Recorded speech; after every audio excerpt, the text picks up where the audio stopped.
마지막 장까지 왔습니다. 물론 후반부는 한 장씩 살펴보지 않고 대표적인 것만 선별해서 살펴보았습니다. 하지만 여호수아에서의 주요 내용은 다 한 번씩 그렇게 우리가 생각해 보았습니다. 여호수아서는 하나님께서 이스라엘 백성들에게 약속하신 그 땅, 가나안 땅을 주시는 기업으로 주시는 장면과 그 땅을 백성들에게 분배해서 나눠주고 백성들은 그 땅에 정착하는 내용을 기록한 책입니다. 그리고 오늘 제일 마지막 장 24장에서는 23장과 24장에서 여호수아가 나이가 많아 늙어 죽을 때가 되어서 이스라엘 백성들에게 마지막 유언과 같은 메시지로 그들에게 당부하고 있는 내용이 나타나고 있습니다. 오늘 본문의 제목이 설교의 제목이 오직 나와 내 집은 여호와를 섬기겠노라 라는 제목입니다. 주보에는 좀 길어서 잘랐는데요. 오직 나와 내 집은 여호와를 섬기겠노라. 같이 한번 따라서 해볼까요? 오직 나와 내 집은 여호와를 섬기겠노라. 여러분도 동의하시겠지만 인생은 수많은 선택의 연속이라고 말할 수가 있습니다. 그리고 이 선택이라는 것은 굉장히 중요합니다. 아침에 집을 나갈 때 오늘은 어떤 옷을 입고 어떤 신발을 신고 뭐 이런 것도 선택이죠. 오늘은 어떤 것을 먹을까, 또 여유가 있을 때 어디에 놀러 갈까, 뭐 이런 선택을 하는 것도 우리가 매일매일 결정을 하는 것입니다. 하지만 좀 더 크게 선택해야 할 일들이 우리가 놓입니다. 학생들은 어떤 학교에 진학을 할까, 또 대학을 가면 어떤 과를 전공을 해야 되나, 그리고 직업을 선택해야 되고 직장을 선택해야 되고 배우자를 선택해야 되고 또 신앙적으로 봤을 때 교회를 선택하는 것, 이것도 굉장히 중요하고 신중한 문제입니다. 왜냐하면 이런 선택을 어떻게 하느냐에 따라서 우리의 인생이 굉장히 많이 달라질 수 있기 때문이죠. 선택은 언제나 가치의 문제라고 저는 생각을 합니다. 선택이 가치의 문제라는 말은 어떤 것을 선택하느냐 하는 것은 그 사람의 가치가 어디에 있느냐, 무엇에 가치를 두느냐, 무엇을 소중하게 생각하느냐의 문제라는 것입니다. 예를 들면 오늘 이 자리에 예배 자리에 나와 계신 여러분들은 예배를 소중하게 생각했기 때문에, 예배를 그 무엇보다 가치를 두었기 때문에 이 자리에 앉아 있는 것이죠. 이 자리에 앉아 계시지 않는 분들은 아마 예배보다 또 다른 일에 가치를 두었을 것이다 라고 생각을 할 수가 있습니다. 우리 인생에서 중요한 문제일수록 어쩌면 우리의 가치관이 그곳에 있다라고 우리는 생각할 수가 있습니다. 오늘 본문은 이스라엘 백성들에게 선택을 요구하는 여호수아의 마지막 유언입니다. 무엇에 가치를 두느냐, 그렇다면 어떤 것을 선택하느냐라고 결단을 요구하고 있는 장면입니다. 혹시 여러분 타이타닉이라는 영화를 기억하실 것입니다. 제가 대학교 때 영화관에서 보았던 몇 안 되는 영화 중에 하나가 타이타닉입니다. 이 타이타닉을 바다 위에 떠다니는 성이다라고 불릴 정도로 어마어마한 규모의 여객선입니다. 이 배가 1912년 영국의 사우스햄스턴 항에서 출발해서 뉴욕으로 첫 번째 항해, 처녀 항해를 시작하는 가운데 그만 1912년 4월 14일 밤 11시 40분경 뉴펀들랜드 해역에서 빙산에 부딪히게 되고, 빙산에 부딪히고 난 후에 2시간 40분 후에 완전히 배가 바닷속으로 침몰하게 되었습니다. 이 사고로 승선하고 있었던 2208명 중에 695명만이 구출되고 나머지 1513명이 바다에서 죽는 해상사고로서는 최대의 사고였다라고 알려져 있죠. 여러분, 실제로 있었던 그 타이타닉호의 사건을 가지고 각색해서 타이타닉이라는 영화를 만들었다는 것은 아마 다 알고 계실 것입니다. 이 영화를 보면서 많은 사람들은 감동을 받습니다. 끝까지 한 사람이라도 살리려고 아둥바둥하는 그 선원들의 모습, 그리고 침몰하는 배를 끌어안고 마지막까지 키를 놓지 않는 선장의 모습, 그리고 사랑하는 여자를 위해 자신의 목숨을 끝까지 바치는 그 주인공 잭이죠. 그 모습을 보면서 많은 사람들이 감동을 받곤 합니다. 하지만 아시겠지만 이 내용들은 다 각색된 픽션입니다. 소설이죠. 하지만 그 내용 가운데 각색되지 않은 실제로 있었던 한 인물이 있습니다. 그것은 영화 중간에 잠시 삽입되었던 악단의 단장이었던 웰리스라는 이 사람의 이야기인데요. 이 밴드 책임자의 웰리스는 이 타이타닉호를 오르면서 전도하기 위해, 사람을 살리기 위해 그곳에 승선했다라고 합니다. 그 시대에 가장 호화로운 배, 가장 튼튼하게 만들어서 하나님도 침몰시킬 수 없다고 그렇게 장담하던 그 타이타닉호에 웰리스는 많은 사람들이 타고 그 사람들에게 복음을 전하기 위하여 그 배에 승선하였고, 그곳에서 복음을 전하는 그런 사명을 감당하고자 했습니다. 그런데 배가 빙산에 부딪히고 배가 침몰할 때까지 약 2시간여 기간 동안 모든 사람들이 죽음 앞에서 우왕좌왕하며 어쩔 줄을 몰라 두려움 속에 휩싸여 있을 때, 그는 자기 악기팀 단원들을 격려해서 끝까지 찬송을 연주하며 많은 사람들에게 감동을 주었답니다. 내 주를 가까이 하게 함은 십자가 짐 같은 고생이나 내 일생 소원은 늘 찬송하면서 주께 더 나가기 원합니다. 이 찬송을 계속 연주를 하면서 그는 사람들에게 소리쳤습니다. 여러분, 주 예수를 믿으십시오. 우리 인생의 마지막에 우리가 꼭 선택해야 될 분은 바로 예수님밖에 없습니다. 우리 인생의 마지막 소망은 예수님 외에는 없습니다. 예수님을 믿으십시오. 그렇게 외쳤다고 합니다. 배 안에서 죽어가던 많은 사람들은 주님을 선택하라는 그 외침의 소리를 듣고 실제로 많은 사람들이 침몰하기 직전 이 웰리스 곁에서 예수 그리스도를 믿기로 결심하고 같이 찬송을 부르다가 평강 가운데 그렇게 바닷속으로 잠겼다라는 스토리는 생존자들에게서 많이 알려졌던 스토리입니다.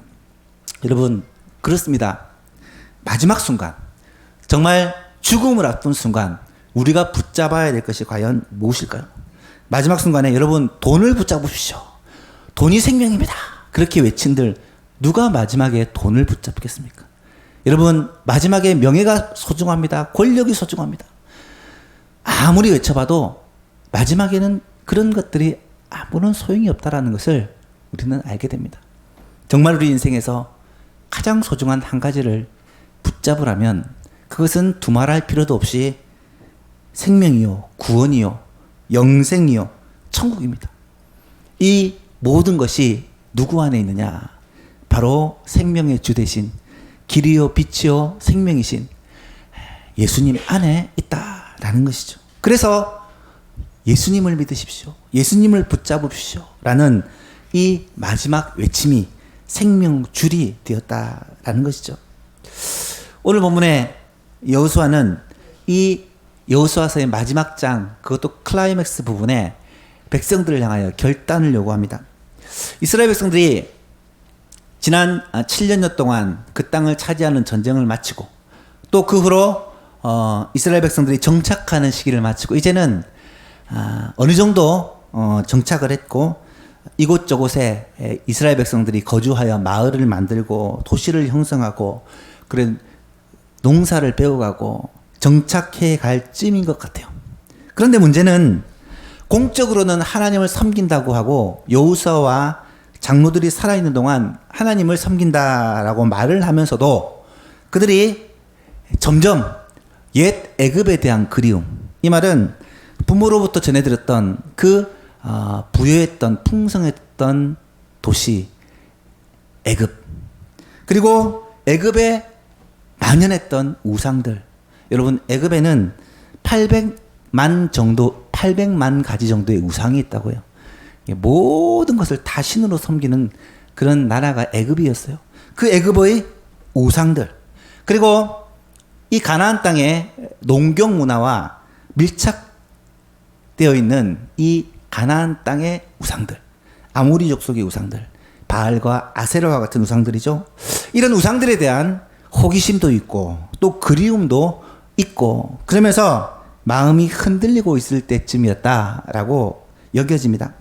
이런 이스라엘 백성들을 향해서 여호수아는 지금 유언으로 마지막으로 그들을 향해서 결단을 요구하는 설교를 하고 있는데 한 시대의 지도자 이스라엘 백성들에게 이 가나안 땅을 차지하게 하고 이곳에 정착하게 했던 위대한 지도자 여호수아가 힘있는 그런 호소를 이스라엘 백성들에게 하고 있는 장면이 오늘 보면 14절과 15절 말씀입니다.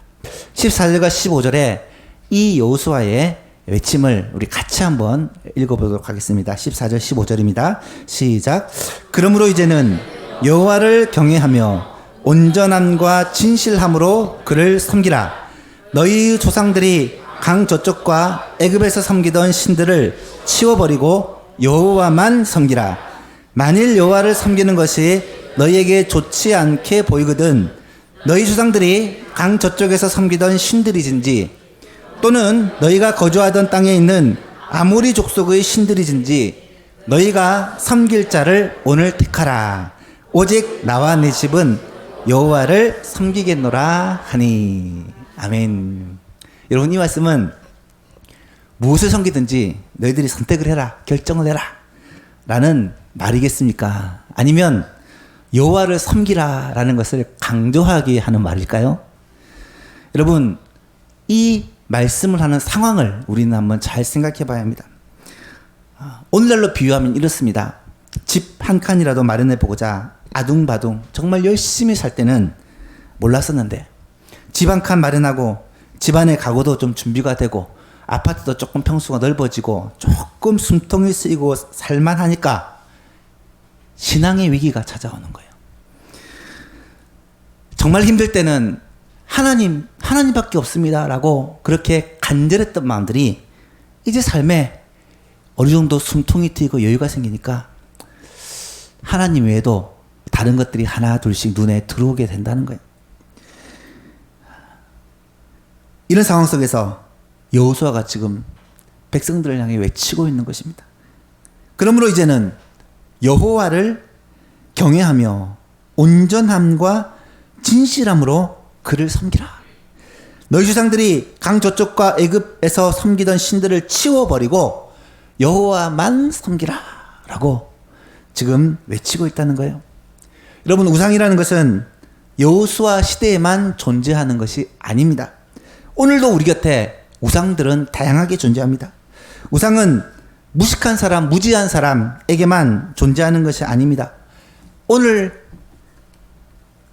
극도로 발전된 시대, 글로벌 시대, 인터넷 시대, 스마트폰 시대에도 우상은 여전히 존재한다는 것을 우리는 잘 알고 있습니다.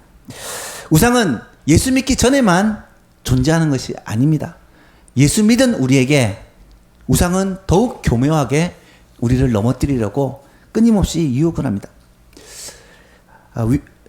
워런 위어스비 박사님은 현대인의 우상을 두 가지로 이렇게 정의해 놓은 그런 책을 보았습니다.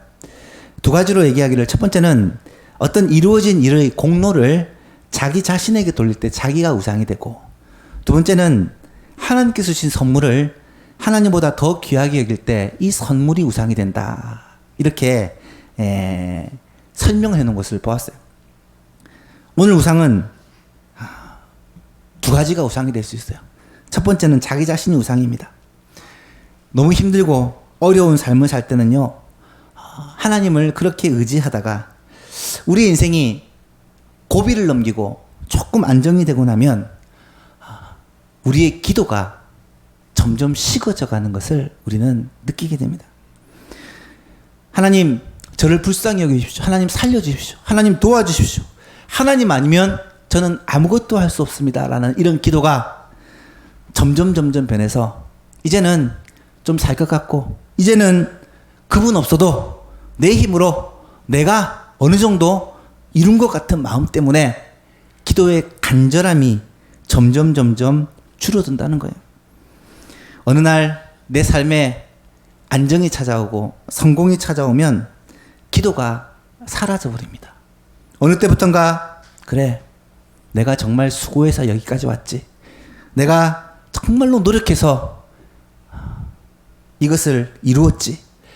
자신에게 자신의 삶의 공로를 돌리는 그런 마음이 드는 순간 우리에게는 금방 나라는 우상이 자리 잡게 된다는 거예요.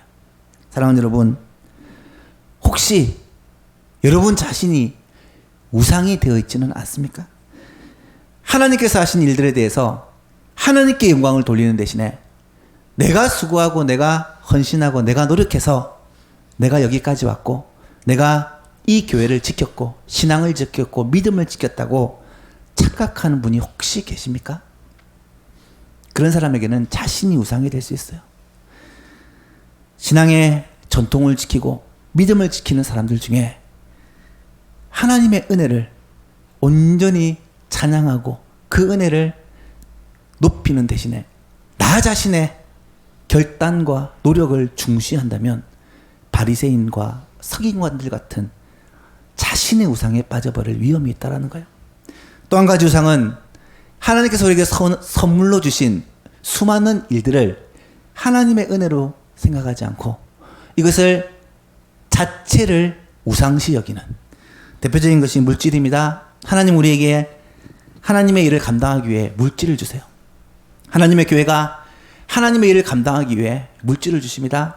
주님이 우리에게 사명을 감당하기 위해 물질을 주시면 이것을 하나님이 주신 복으로 여기고 이것을 가지고 주께 영광 돌리며 살아야 되는데 어느 순간 그 물질 자체가 삶의 목적이 되어버리는 거예요. 내가 돈을 벌겠다. 더 많이 모아야지. 이 자체가 우리의 삶의 목적이 되는 순간 우리에게 물질은 우상이 되어버리고 만다는 거예요.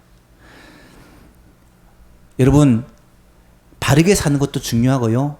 바른 가치관을 가지는 것, 옳은 길을 선택하는 것이 중요합니다만은 그런 옳은 길을, 바른 가치관을 우상으로 여겨버리면 그것이 큰 문제가 된다는 거예요. 내 이름, 내 명성, 나의 가치관을 하나님으로, 우상으로 여기게 되는 순간 그것이 하나님께서 주신 은혜의 선물이 아니라 내가 추구하는 목적이 되어버린다라는 사실이죠. 고생해서 키운 자식이 잘 되면 참 좋습니다. 공부 잘하고 좋은 학교 가고 또 좋은 데 시집 장가 가면 얼마나 감사해요. 하나님의 베푸신 은혜인데 어느 순간 자식이 우상이 되어버려요. 자식 잘 돼야지. 이것을 위해서 신앙도 뒷전으로, 하나님을 영광도 뒷전으로. 여러분, 이것이 우리의 삶의 목적이 되어버리고 우상이 되어버릴 수가 있다는 거예요.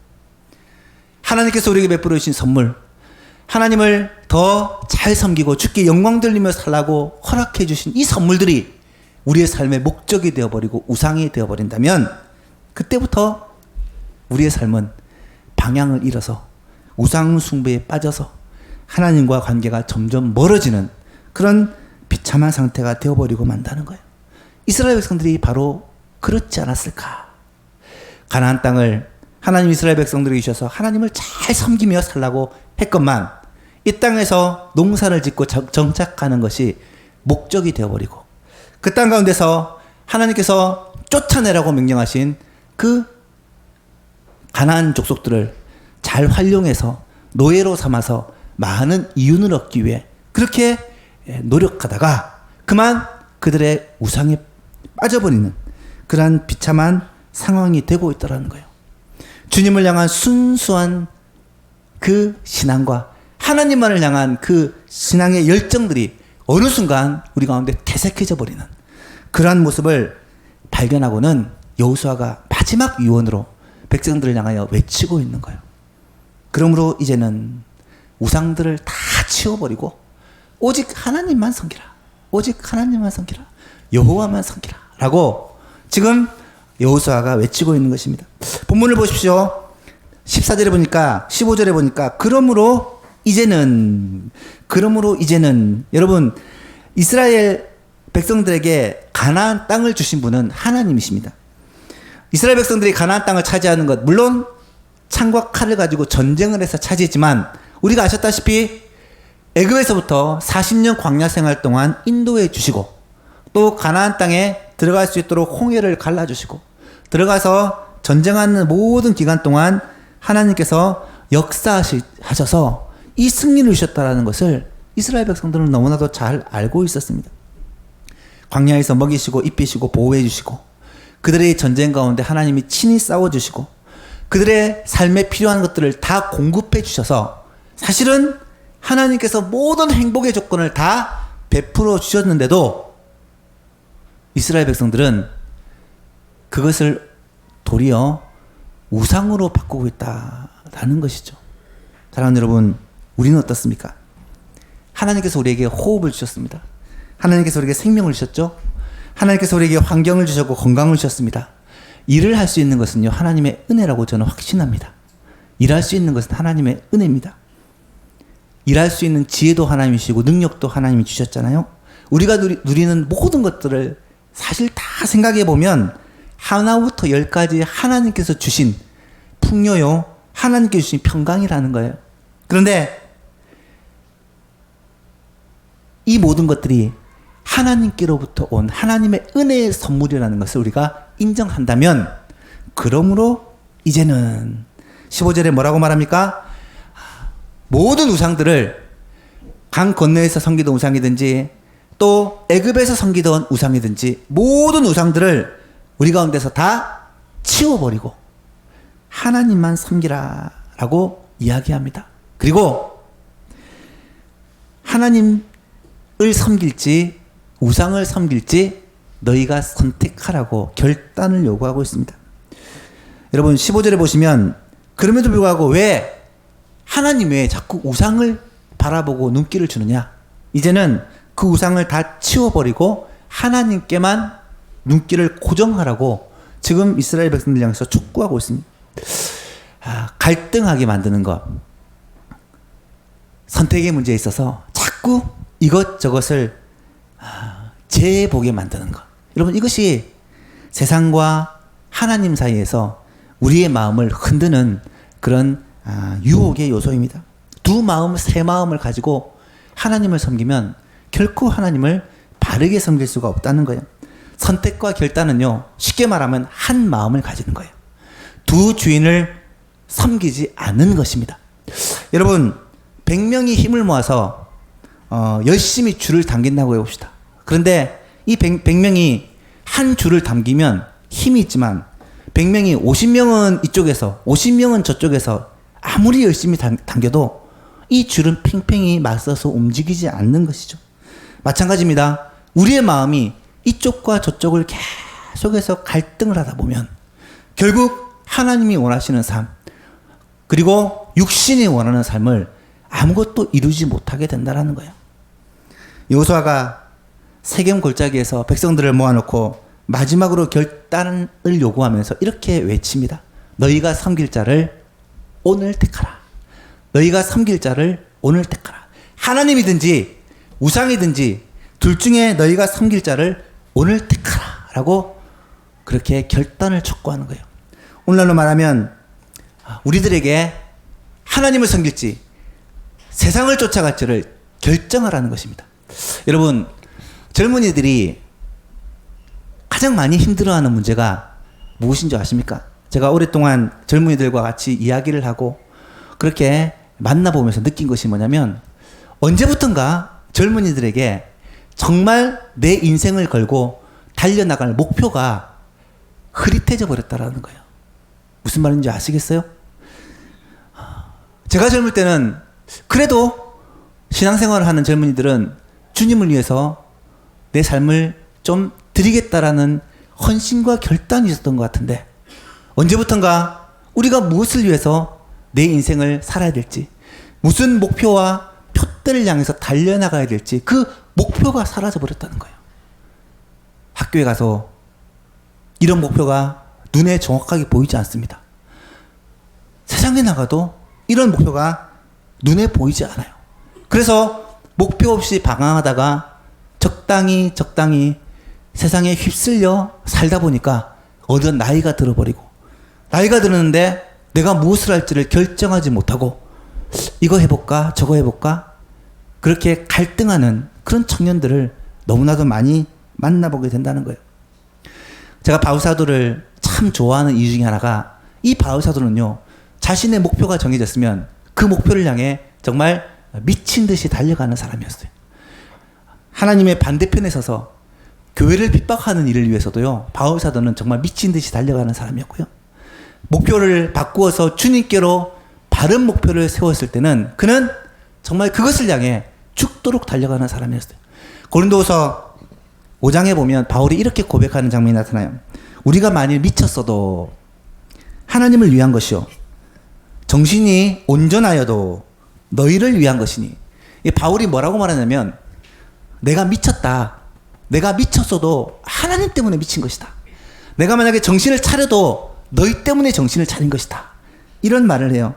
왜냐하면 5장 14절에 그리스도의 사랑이 우리를 강권하시도다. 여러분, 이 바울의 마음속에 그렇게 미치게 만드는 그 무엇인가가 있는데, 그것이 바로 예수 그리스도의 사랑이 이 바울로 하여금 그렇게 미치도록 만들었다는 말입니다. 하나님께서 우리에게 주신 사명과 비전을 위해 여러분, 이런 바울 사도처럼 한번 인생을 들여서 헌신해 보지 않으시겠습니까?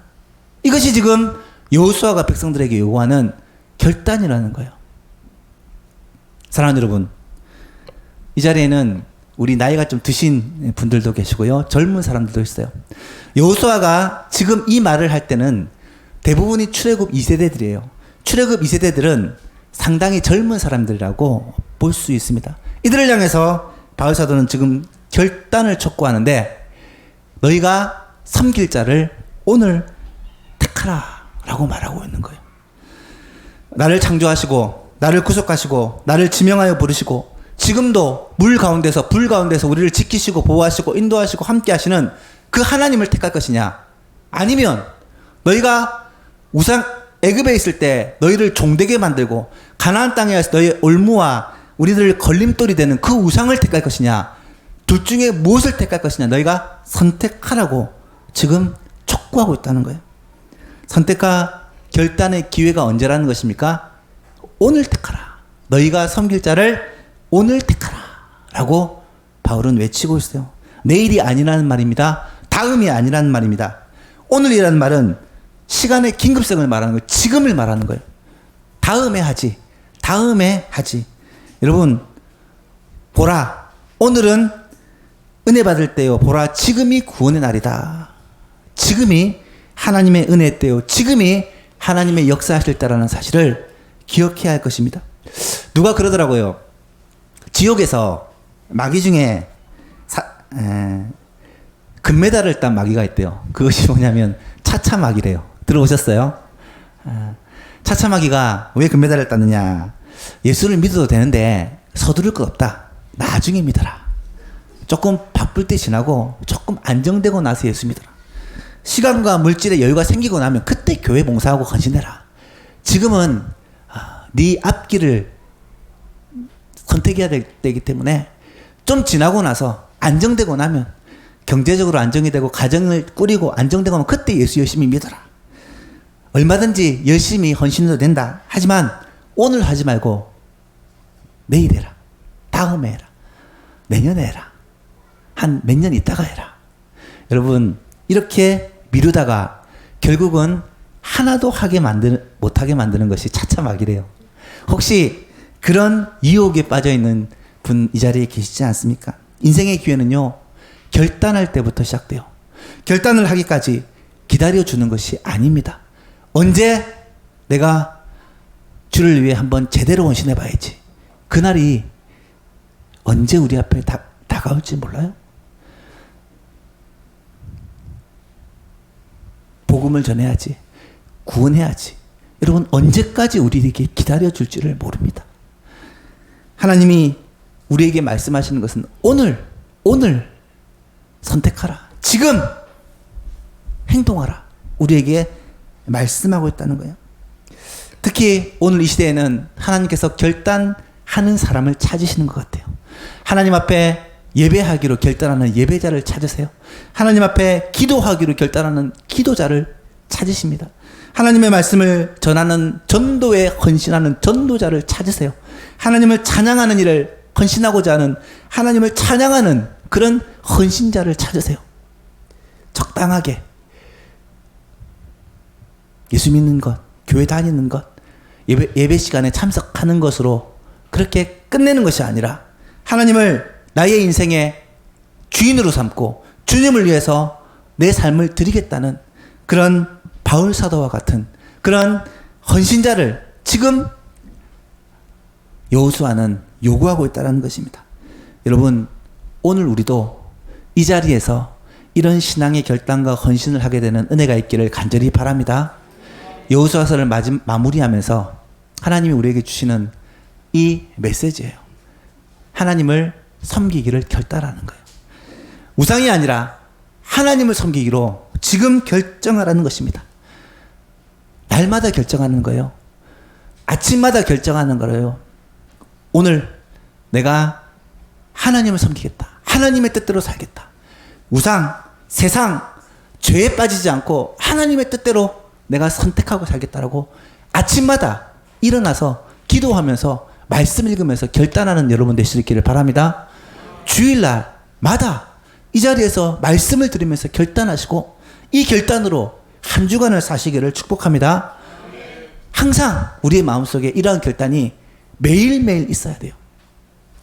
여러분 혹시 존 버년이라는 사람 아십니까? 이 존 버년이 철로역정을 어디서 썼냐면 네드포드 감옥 안에서 이 소설을 쓰게 돼요. 존 버년은 감옥에 갇혀서 정말 몇 번의 죽을 고비를 넘기고 힘든 그 고비를 넘기면서 몇 번이나 고민을 합니다. 내가 이 신앙의 절개를 지키지 않고 신앙을 버리기로 결단하면 이곳에서 나갈 수 있는데 수많은 그런 유혹 가운데 존 버년이 선택한 방법은 뭐냐면 매일매일 결단을 하는 거예요. 아침에 일어나면 이렇게 결단했다고 해요. 오늘 내 눈썹에 이끼가 끼더라도 나는 주님을 버리지 않겠다. 비록 내 눈썹에 이끼가 자라날지라도 나는 하나님만 섬기겠다. 날마다 이렇게 결단한 존 버년은 결국 그 감옥에서 마지막 역작인 철로 역적을 기록하고 그렇게 생을 마무리하게 돼요. 여러분, 잘못된 선택에는 언제나 그 잘못된 선택을 통한 대가가 주어집니다. 반면 바른 선택, 옳은 선택에는 그 선택을 위한 보상이 주어져요. 하나님을 선택하는 사람에게는 항상 하나님께서 그를 위한 하나님의 복을 예비하고 계신다는 사실이에요. 여러분, 세계를 둘러보면 세계에서 하나님을 선택하고 복음을 선택한 나라들이 복을 받고 잘 되었다라는 것을 우리는 너무나도 명백하게 볼 수가 있잖아요. 대부분의 선진국들, 대부분의 잘 사는 나라들이 하나님을 선택하고 일찍이 복음을 받아들여 복음으로 살 때 하나님께 복을 받은 나라들이라는 것을 우리는 알 수가 있습니다. 오늘날 GDP가 높은 선진국들을 쭉 살펴보면 거의 대부분이 일찍 기독교를 받아들인 나라입니다. 근데 GDP는 높은데 하나님을 선택하지 않는 나라들이 종종 눈에 띄어요. 예를 들면 러시아라든지 중국이라든지 일본과 같은 나라들이 그런 나라들이죠.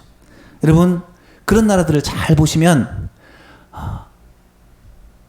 돈은 많고 힘은 셀지 모르지만 그 나라가 하나님께 복받았다라고는 생각할 수 없는 나라들이잖아요. 하나님은 이런 것을 보면 하나님은 참 공평하신 하나님이라는 생각이 듭니다.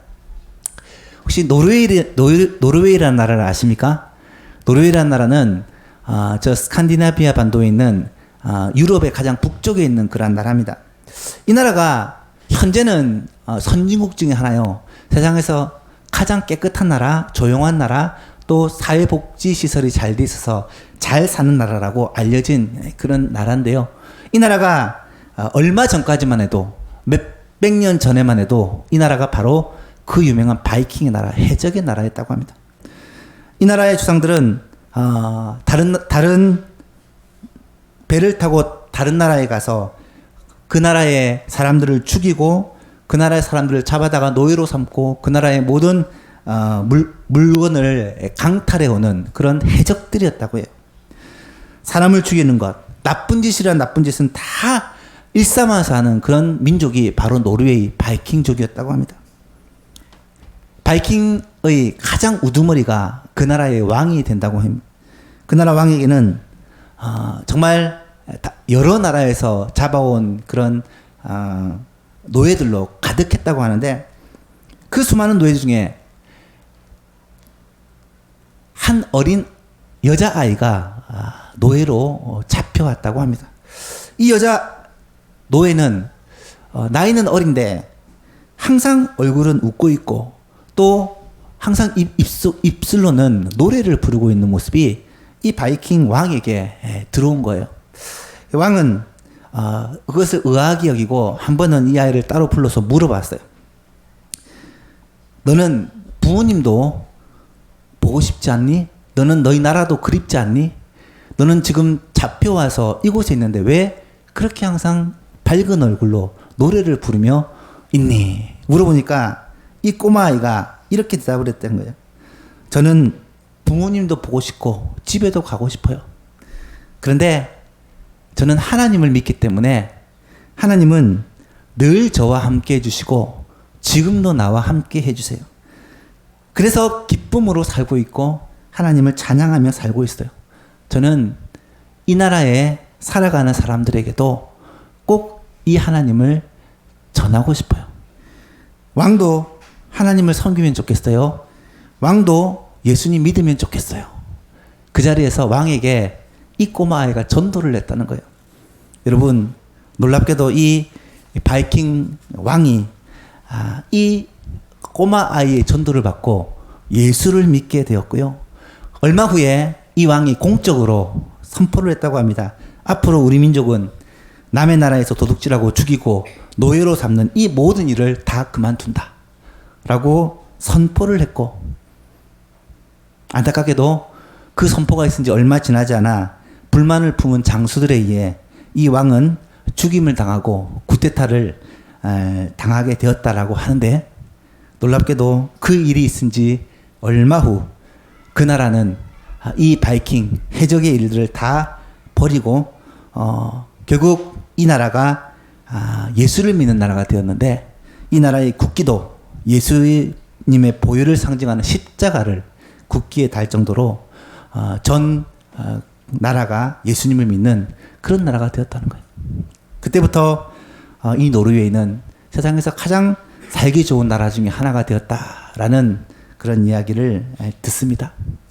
사랑하는 여러분, 예수님을 선택한다는 것, 이것은요, 어쩌면 우리의 삶과 우리의 가족과 우리의 인생이 달린 문제예요. 여호수아가 선택을 강요하고 난 후에 뭐라고 말하는 줄 아십니까? 오직 나와 내 집은 여호와를 섬기겠노라. 오직 나와 내 집은 하나님만 섬기겠습니다. 백성들에게 그렇게 결단하는 모습이 나타납니다. 우리가 하나님을 선택하고 하나님을 섬길 때 하나님께서는 우리에게 은혜를 베풀어 주시고 우리에게 복을 준다는 확신이 있을 때 우리는 세상 우상, 세상 즐거움, 세상 명예, 세상 권력에 우리의 마음을 빼앗기지 않고 하나님을 섬길 수 있다는 거예요. 우리 가정이 하나님을 선택하면요, 하나님이 우리 가정에게 복을 주실 것입니다. 우리 가문이 하나님을 선택하면 하나님께서 우리 가문에게 복을 주실 거예요.